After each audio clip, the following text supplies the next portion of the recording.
Hello, everybody, and welcome to this episode of Open Source in Business. It's a webcast series that delves into some of the lesser understood and lesser spoken about aspects of the business of open source. And we've had, this is our 8th episode, and we've had a number of topics that we've talked about that have really delved into some of the things I think that could really use a lot more attention. Things like, how do you get a job in open source? Or how do you bootstrap a company from working on an open source project and make it successful without taking VC investment? So today we're talking about the reinvention of the Eclipse Foundation. And I'm joined by Stephen Walli, who will be our guest host for the day, and Mike Milinkovich, the executive director of the Eclipse Foundation. And we're going to talk about some of the things that the Eclipse Foundation has seen in its lifetime, where it's gone from a focus very much on the Eclipse IDE to where it is today. And I don't want to steal any of the thunder of Stephen and Mike, so I will. Stephen, would you like to tee up the session and get us going, please? Certainly. Good morning, everybody. My name's Steve Walli. I work for Microsoft at this point in history in the Azure office of the CTO. And I was really happy to invite Mike here. I had the pleasure and privilege of listening to Mike a few years ago talking about the long history of the Eclipse Foundation and his role in it. And I just thought that as the Eclipse Foundation continues to invent itself, that he'd make a great guest on this video cast to help folks understand kind of where the Eclipse Foundation's come from and where it's going now. Mike, please introduce yourself. Yeah, thanks, Stephen. So Mike Milinkovich, based in Ottawa, Canada, and I've had a pretty interesting career in sort of straddling the line between business and technology. That's always been my passion, and I've had purely technical jobs. I was a hardcore developer for quite a few years, and I've had purely business jobs. I was actually an accountant for a couple of years, I came to the realization that I'd rather make beans than count them. So that's why I got out of that gig. I went back to school and got a master's in information sciences, and then worked at places like big companies like Bell Northern Research / Nortel, IBM, Oracle, and I worked for a number of startups here in Ottawa, Object Technology International, the Object People, and a Santa Clara-based startup called WebGain. So I've sort of done a lot of entrepreneurship and a lot of big company stuff as well. But then I've been doing this job at the Eclipse Foundation now for 16 years. And I can promise you that when I started this job, I did not have any intention of staying in it for this long. But the job keeps changing around me and keeps me fascinated. So that's why I keep doing it. And that's fabulous, because I've only ever known you as Mike Milinkovich, who works at the Eclipse Foundation. That was, I think, literally since it started, even kind of as the project was rolling into the foundation.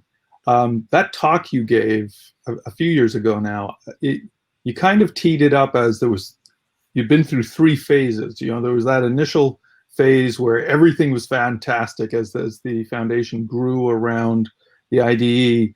And then we hit 2008 and the economic crisis. And then there was a number of dark years where things weren't so fabulous. And then things started to turn around again, and you brought the Eclipse Foundation into new and interesting places. And I remember that was kind of the rise of a lot of IoT projects and such. So walk us through that a little bit, please. Yeah, sure. So the talk you're referring to was something I gave at that time. It was called the Open Source Leadership Summit, and it was talking about I called it the foundation hype cycle, and to be honest, it was meant to be sort of a little bit of a dig at the propensity of the Linux Foundation to spin up more and more and more foundations, and basically I ripped off the Gartner hype cycle. And I talked about the honeymoon phase, the hangover phase, and then renewal.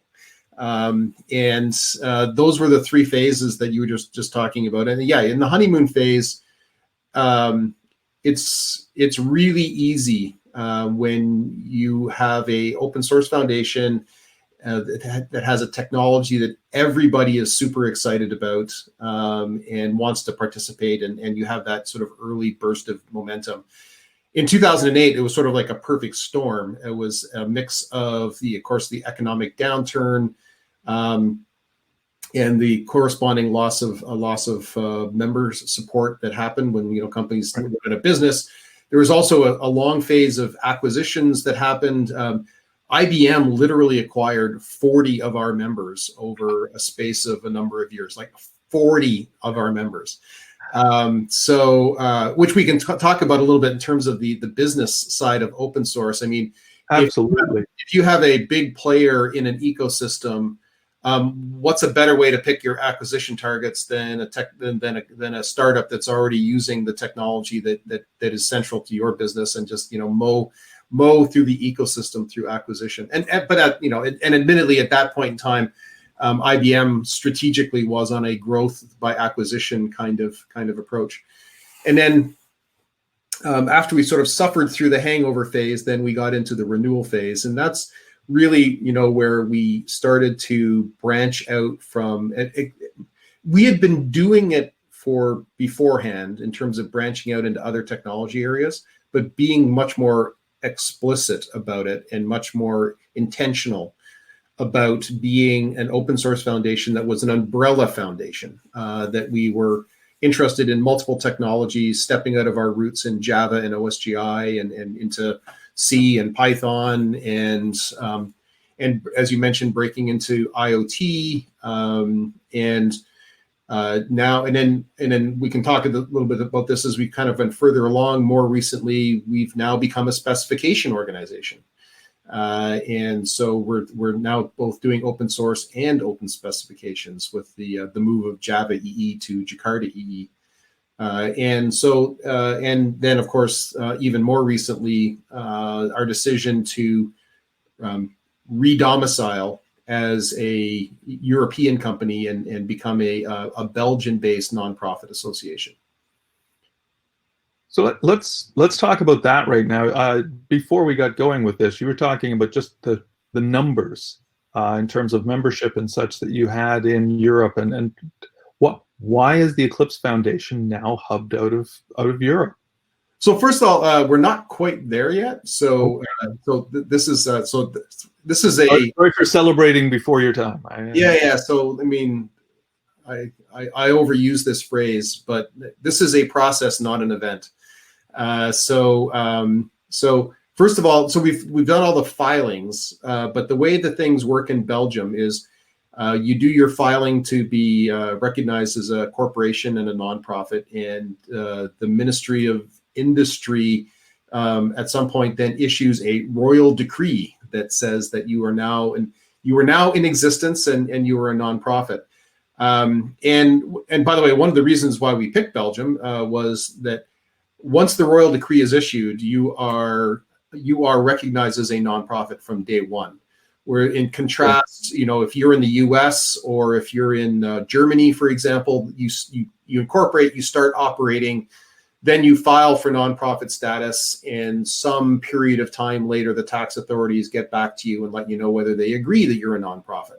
Okay. So you're kind of like, flying without a net for a little while in countries like U.S. and Germany.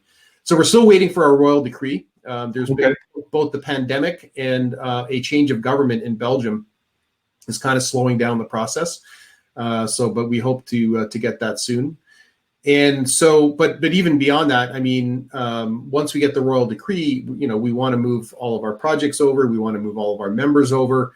And you're not going to do that with the stroke of a pen or, in an afternoon. There's a lot of goes into the logistics of making those things happen. Another thing that we've done is we've actually stood up another forge, and so our projects can be on GitHub. Our projects can be on our own forge, which is a sort of a Git plus Bugzilla plus Gerrit based forge, and we also just recently stood up a GitLab based forge hosted on servers in Switzerland. And so that's now a third option. So if you want to have your project, physically domiciled in Europe, we can help support that for you. But I think it was the numbers that surprised me, were just how many of your members. Yeah. It was big percentages. Yeah. So how did we make this decision?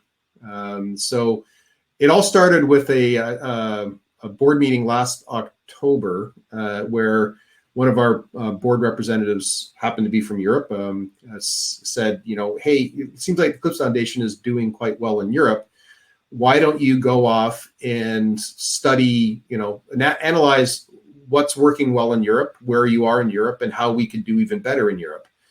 And so when we actually ran the numbers, it turns out that somewhere between 2/3 and 70% of our members were based in Europe, and same proportion of committers, the developers who work on our projects, were also based in Europe, and 1/3 of our headcount was based in Europe.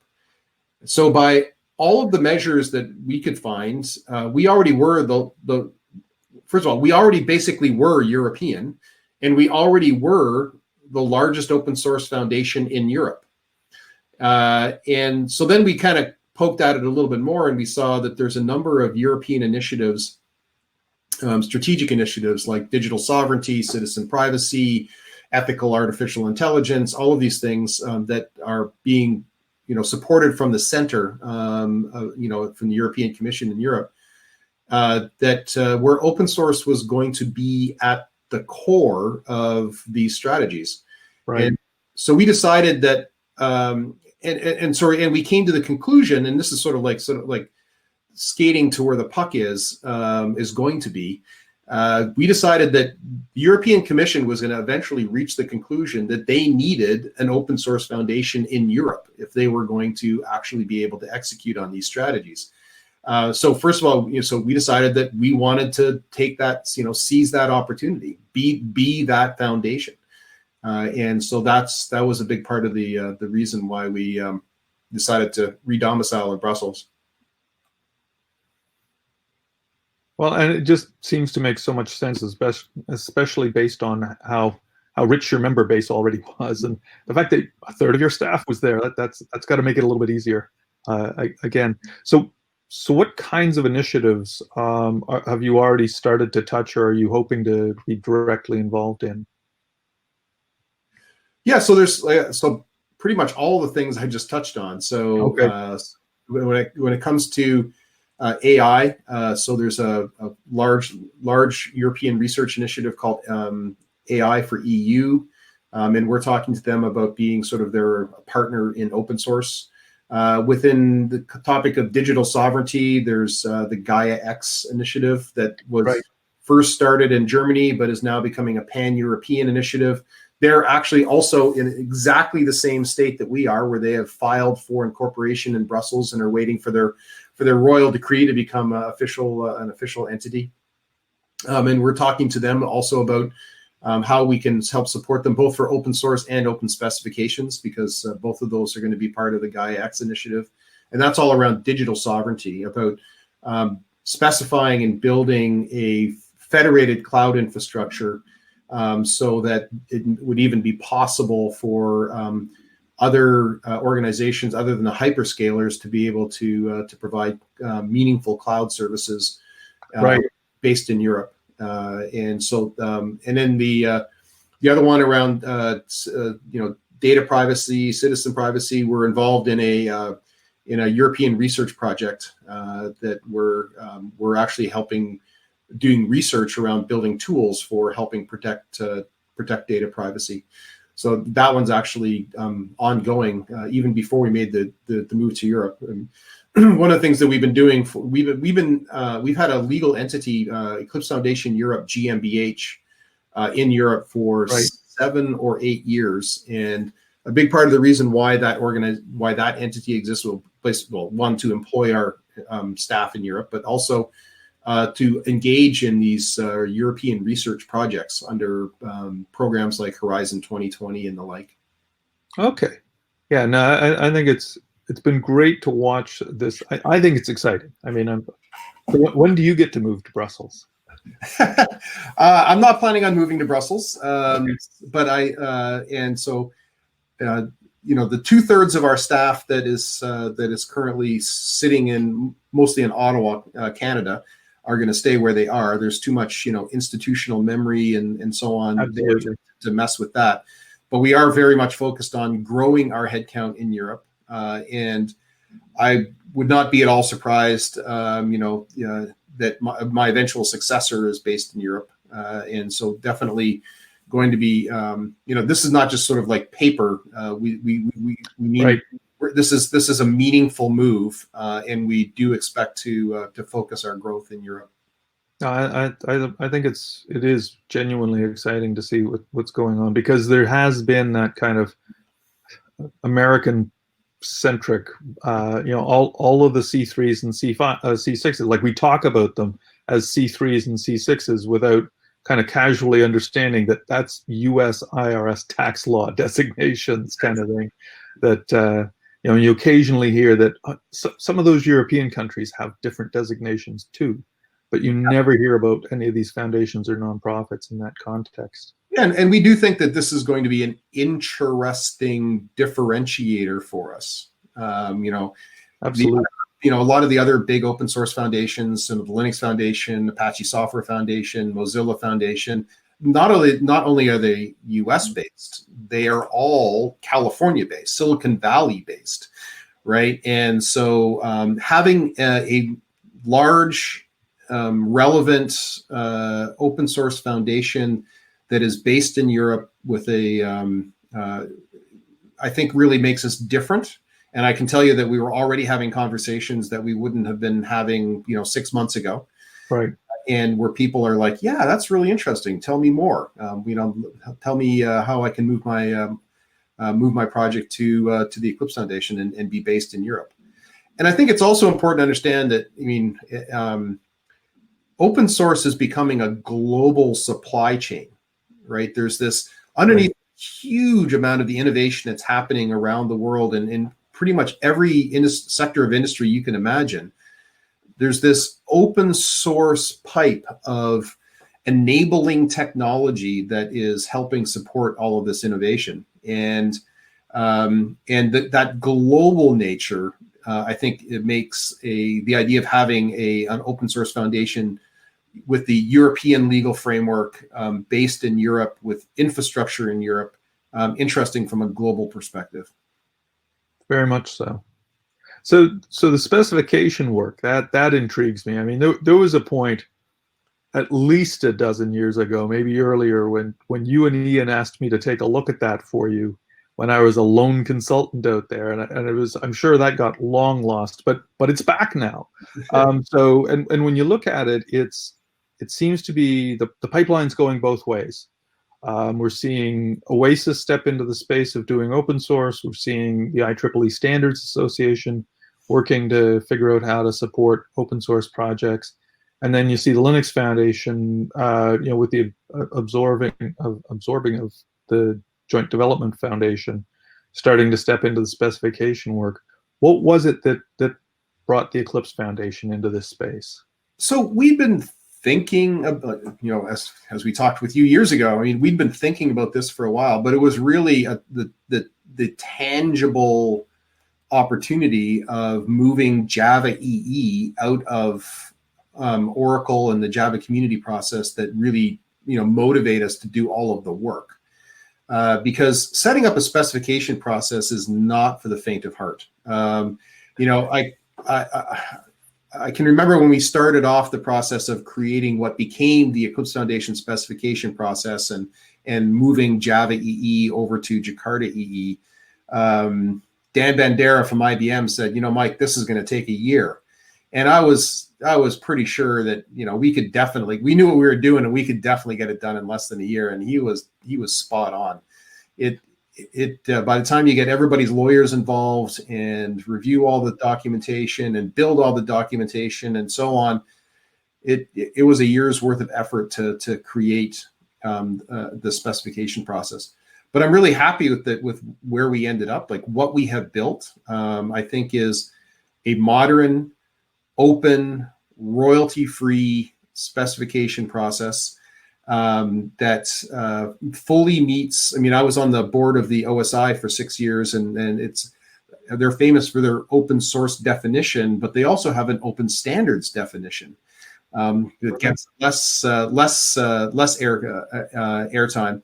And our process, I consciously made sure that we met all of the requirements of the open standards definition as well, so that the things that we build at the Eclipse Foundation in the specification world can be freely used by anybody, and without ever talking to us, without ever signing a membership agreement. They can build to our specifications, and they can claim compliance with our specifications and get the patent grants and so on that are embodied in the specifications. And I think that's something that we're actually pretty proud about. I think we did a pretty darn good job. Excellent. So are you going to take that next step as well and become an ISO public available spec submitter? It's not that we wouldn't mind it. We need a tangible use case to drive it. Right. Again, these kinds of processes are not something you do on a lark. You have to have you have to be properly motivated. And at least at this moment, I wouldn't say we've got the proper motivation. Well, there's also that there's the learning curve that I've seen multiple times now, where engineers that are used to collaborating on open source software projects assume that collaborating on specifications is the same thing, and they think, "Oh, this will be great. We'll be able to bang a spec out in no time." And there's an industry momentum that's just different when you do standards, because there's product cycles involved, and you can't just trivially move a spec to its next and break backwards compatibility the way you sometimes can with a software project. And there's just a couple of there's a real rhythm there. That I remember when the engineers first finished the first OCI specification around containers, like they'd done it. It took them 2 years to get it over the finish line. They were exhausted. It was like, oh my God, I never want to do this again. And I had to laugh, because I was thinking, 2 years for a spec, that's pretty fast, kind of thing. Oh, yeah, but so the reverse is it'll be interesting to see. Right? Yeah, getting the cycles. The reverse is also true. I mean, how many times have you seen people who come from an open specification background who think that they understand how open source will work? Absolutely. They understand how open collaboration works. Turns out, no, not really. It's a completely different. You're right. It is a completely different kettle of fish. But one of the things that's baked into our specification process is that you cannot declare a spec final until you also have a compatible implementation in open source. Right. So, we call it a code first specification process, and what we mean by that is we only want to take on specifications where have demonstrated interest from industry. That there is, and by demonstrated interest in industry, I mean there are existence proofs out there of working code in this domain that we can use as a motivator for building a specification.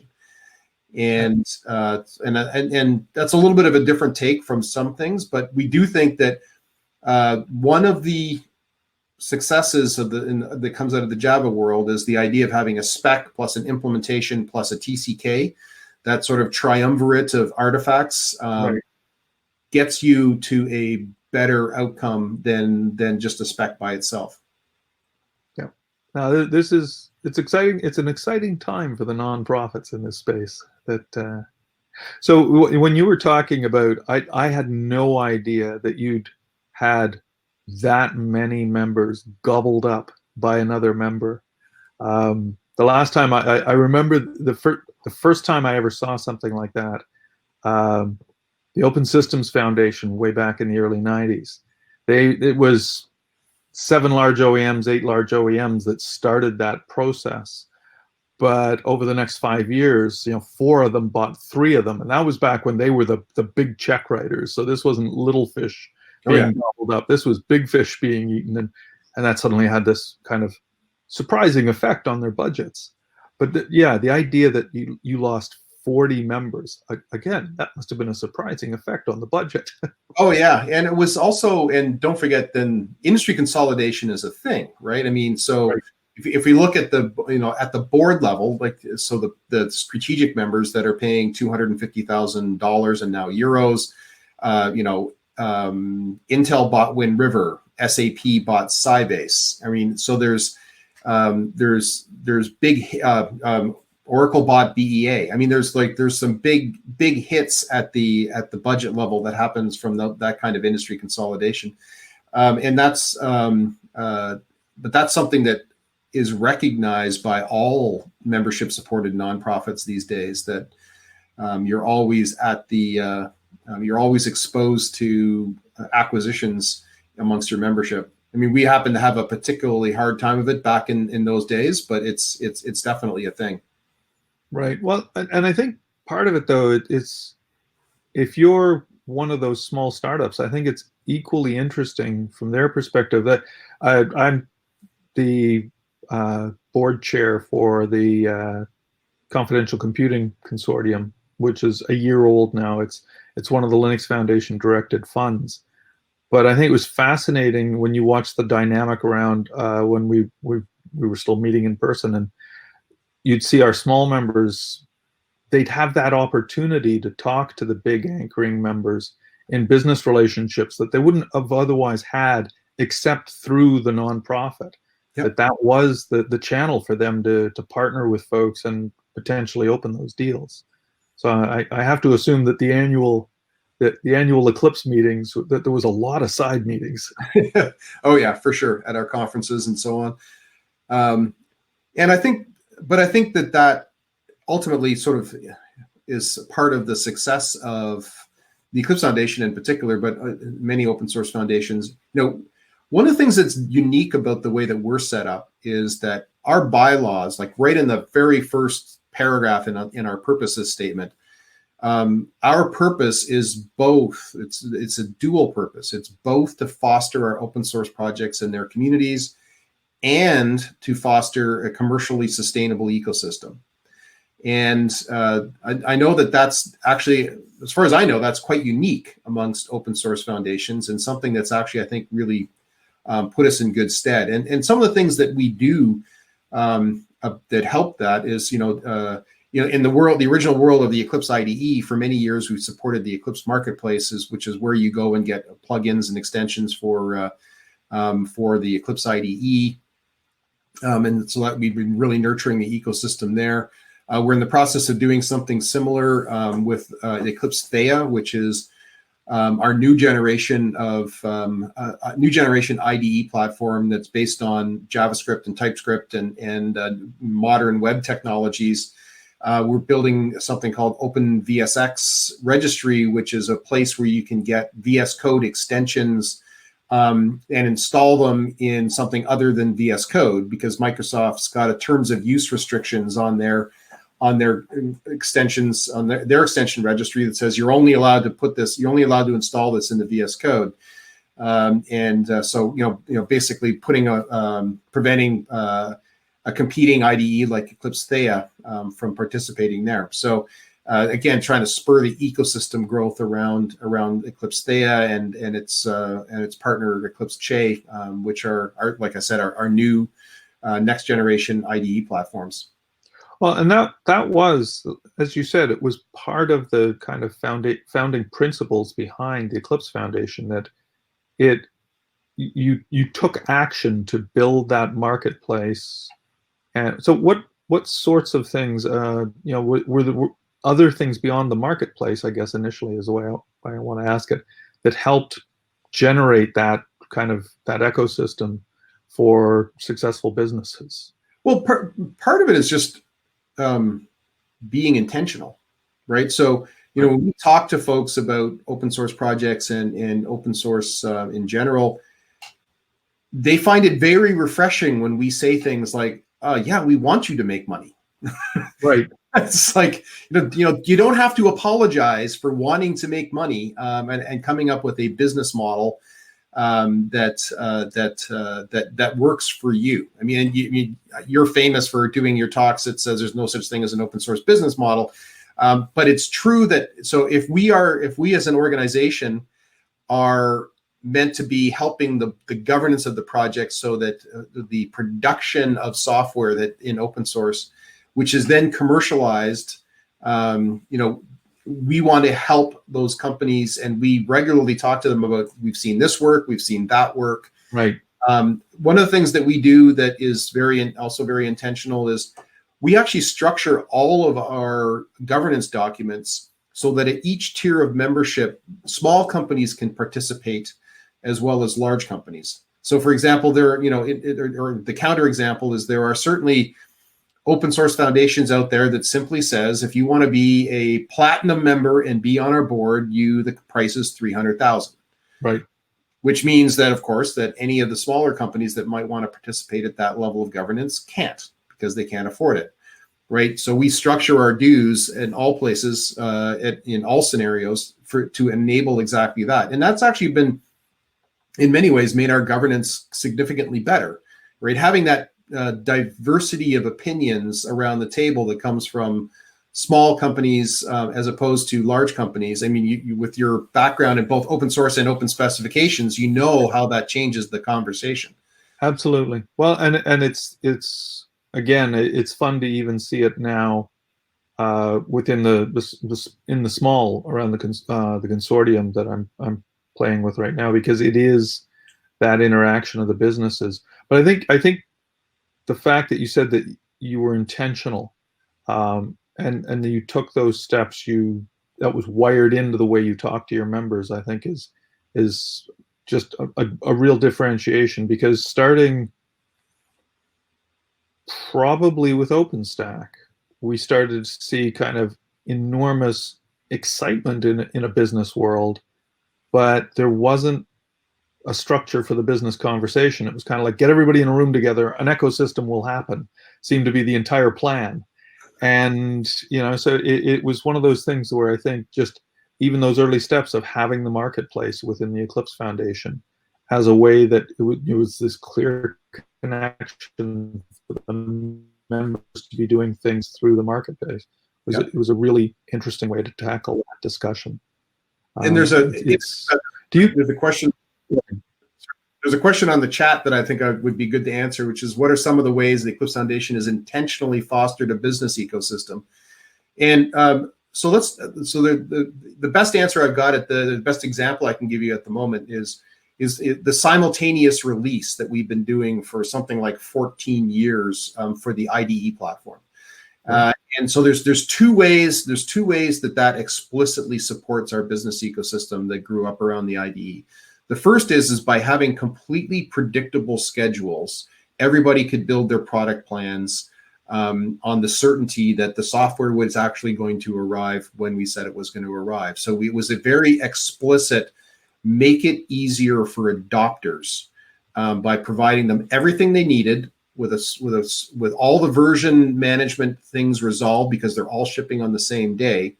That made it that helped our adopters. The second part that the simultaneous release served in terms of spurring a business ecosystem is it became a channel. And so what I mean by that is our IDE is downloaded by millions of developers. Right. So if you want to get your technology adopted by, something on the order of a couple of million C and C++ developers, primarily in embedded and real time, and, even more millions of Java developers, if you want to get your technology out to those kinds of developers, the easiest way to do it is come join us, put a project into Eclipse, and get that project into the simultaneous release and get it downloaded onto those millions of desktops. And so, and that again was explicitly done to help foster a business ecosystem around the projects that we were hosting at the Eclipse Foundation. So it was about adoption and being a channel. So you actually ran the platform game. I mean, when I talk about the platform game, I talk about it in a very Microsoft-centric, multi-sided market kind of way. I mean, all the way back to DOS and Windows, but up through the up through the generations of Microsoft technology, they've been running the multi-sided market of make sure you're bringing in enough customers to attract the business people and bring in enough ISVs to attract the customers.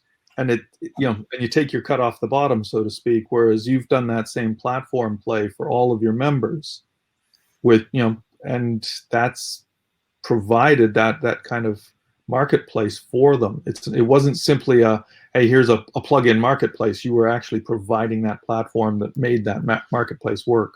Yep. And I think that's a real differentiator there. And we're, as of this moment, trying to recreate that success story in our IoT space.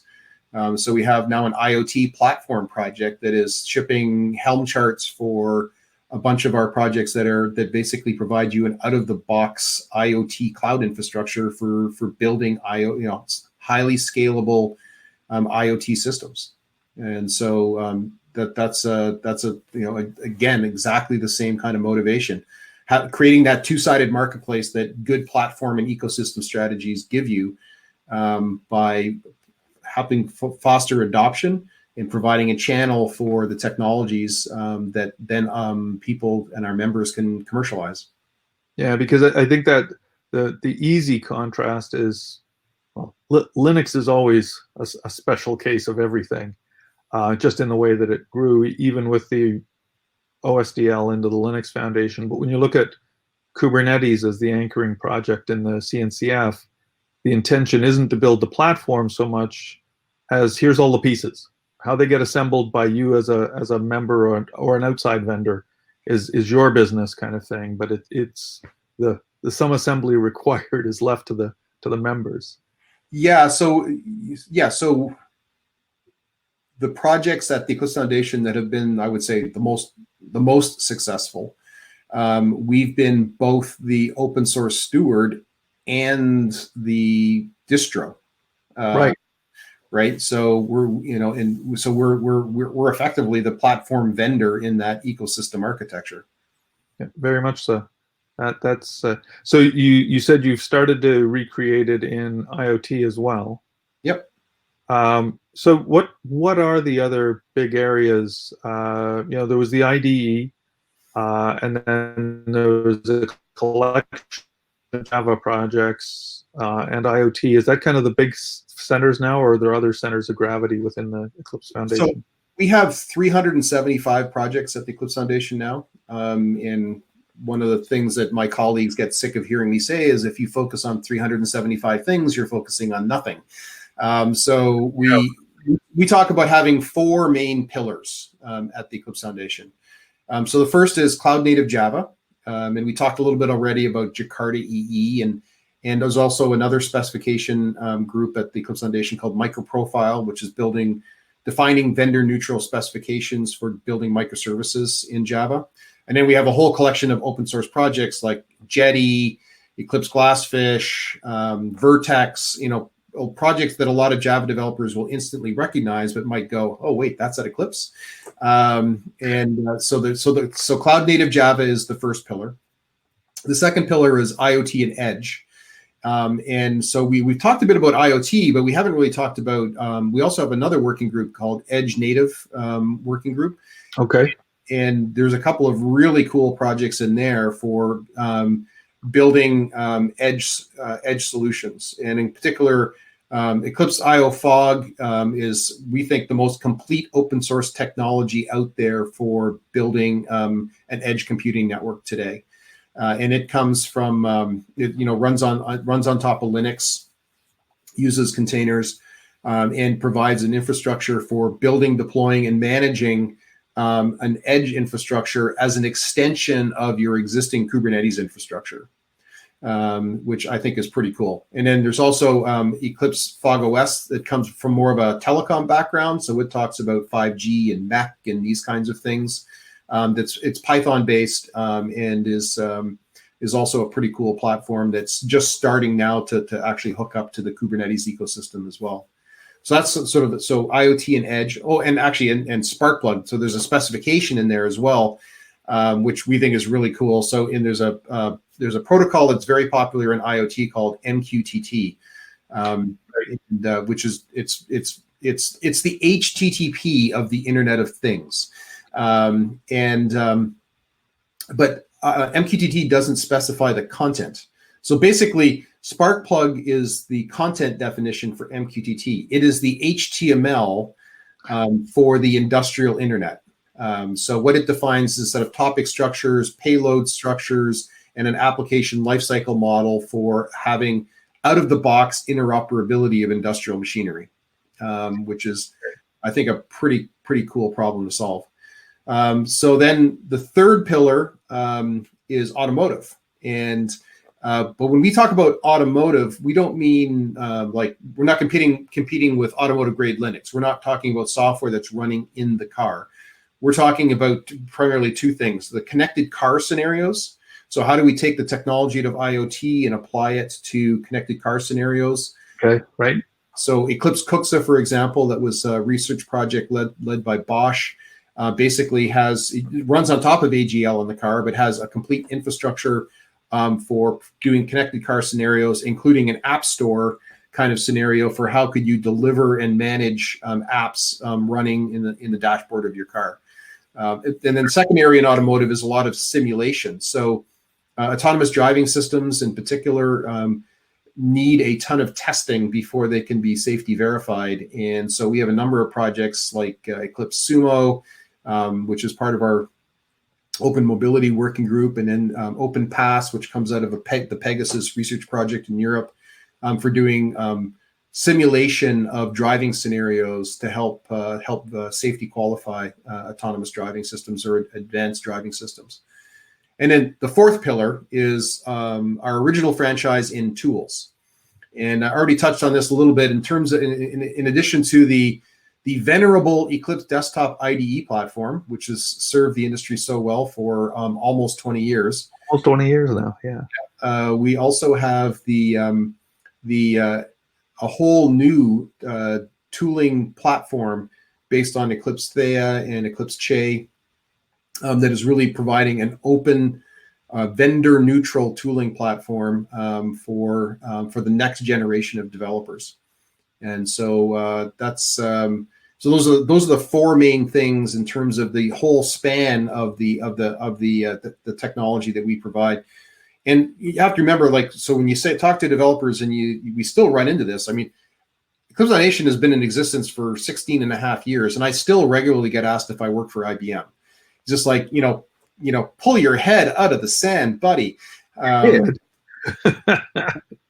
worked for a company that was acquired. A long time ago. So it's hard to change people's perceptions. But so we regularly still, people think of the Eclipse Foundation as that's, the only thing we do is the IDE, but we have a very, very large portfolio of projects. I said, 375, one of which is a Java IDE. So there's a lot more going on at the Eclipse Foundation than that. Well, how big is the membership now in terms of just raw numbers? 325-ish. Okay. Yeah. And is it, I take it that's kind of the same kind of thing you see in a lot of other places, an order of magnitude smaller for the number of kind of big ticket premier members with, big dollars versus the rest of it. But yeah, the core group at our board is you'd think I know this number right off the top of my head, but it's about 10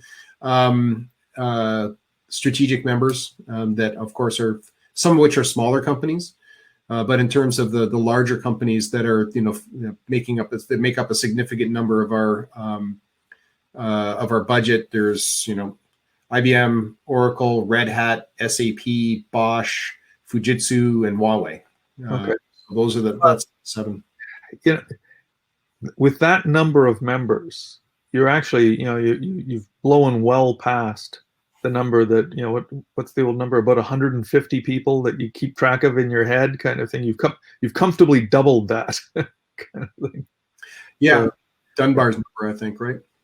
You'd almost need to be in harness for 16 years just to remember who your members are. Yeah. Yeah. Bless you. Sorry, we just had a question come in. There you go. What are the industry trends that you see most critical for the Eclipse Foundation over the next decade? I mean, there's a number of different technology trends that we could touch on, but there's, I think, the one trend. So what it says is the most critical for Eclipse over the next decade, and I assume they mean the most critical for the Eclipse Foundation over the next decade. That's the way I was interpreting it. Yeah, and I would say that I think the most important one is that we regularly hear now that open source has won, and whatever that means. I'm not sure exactly what it won, because I thought we won 25 years ago before we called it open source, but apparently we're still winning. Yeah, we just so much winning, but I think there's it's open source has won as the production mechanism of choice, certainly for the group of companies they think of themselves as technology companies. So I'm thinking of the cloud hyperscalers, the system vendors. Open source is definitely become second nature for them. And we could talk at length about some of the cynical applications of open source that large companies are capable of doing as well. But I think that open source may have won, but there is a huge percentage of the world's economy that comes from industrials and enterprises that are still trying to figure out what this open source has won thing means to them. Yeah. And I think from, what I often say is that most companies and enterprises out there that you talk to will say that they have a digitalization strategy or some kind of open innovation strategy, and they're trying to change the way that they do business into something that's newer and more modern. They oftentimes can't say anything beyond sort of the buzzword bingo, but they at least say that they're trying.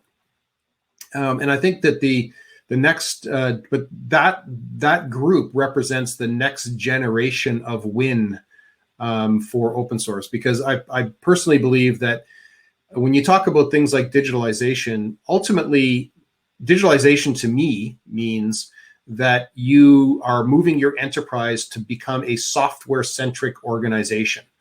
Whatever it is that you think that you do for a living, whether it's banking or insurance or auto parts, it turns out that software is now the central way that you deliver value to your customers and innovation to your market. And so you have to change your mindset to become a software-centric organization. And what we have learned from the software industry is that you cannot claim that you have mastered the art of software if you have not mastered the art of open source. And so all of these companies out there that are talking about, digitalization, moving their innovation to being more software-centric, 100% of those companies have to learn how to master open source. And I think that's really the opportunity that's driving the Eclipse Foundation in terms of its growth and where we're interested in seeing things evolve over the next decade. That's fabulous. So I have no other questions. You've gone all the places I wanted you to go. It's especially I think the way the foundation continues to evolve over this last 10 years is fantastic. So is there a big bash planned in 2 more years? Yes, at some point when travel is once again a thing, and we can safely get within 2 meters of one another, I look forward to hosting one heck of a party at FOSDEM, for example. So I think that would be a lot of fun. And so looking forward to those. I'm looking forward to returning to some greater degree of normalcy than what we have right now. Absolutely. Dave, are there other questions out there that you're holding back on us? Nope, I got mine in. on the chat. So I'd like to thank you, Mike, for joining us this week, and thank you, Stephen, for curating the session. I found it fascinating. I think that the evolution of the Eclipse Foundation from the original IDE to where it is today has been fascinating, and it was great to hear more about it. Thank you so much. That was everything that I wanted you to say. Thank you. My pleasure. So next week, we're taking a week off for Thanksgiving, US Thanksgiving, to be precise. So we don't have any session next week, but we will have on December 1st, why I won't start a company around Envoy, which is how I pronounce Envoy. I don't know if people pronounce it Envoy, but anyway, I guess I'll find out from Matt Klein on December 1st how it's supposed to be pronounced. So Matt Klein is the developer of the Envoy project, and he will be interviewed by our content chair, Matt Acey, about some of the reasons why he's actually consciously chosen not to create a company around Envoy, around Service Mesh. Yes, Service Mesh. It's something that he's written about, and I find his thought processes are fascinating. And it's one of the things that, again, those rarely explored aspects of the business of open source. The decision not to create a company is also something that can be a conscious and correct decision around a project. You don't have to have a business just because you have a project. And we've seen that Envoy has been very successful with its support from Google and Red Hat and other projects, and its inclusion in things like Istio. So I'm looking forward to that. And then to round off our first season, we will have open source hardware, a session with Alicia Gibb from the Open Source Hardware Association, Limor Fried from Adafruit, and Jason Cridner, who is the co-founder of the BeagleBoard project. And we will be discussing the role that open source software development has as a complement to the open hardware community and developing business models around open source hardware. So I'm looking forward to that too. Thank you both for your participation today, and I will look forward to seeing you again in the near future. But Great. not, unfortunately, this February in Brussels. Right. Looking forward to it. Take care, folks. Thank you. Goodbye, everyone.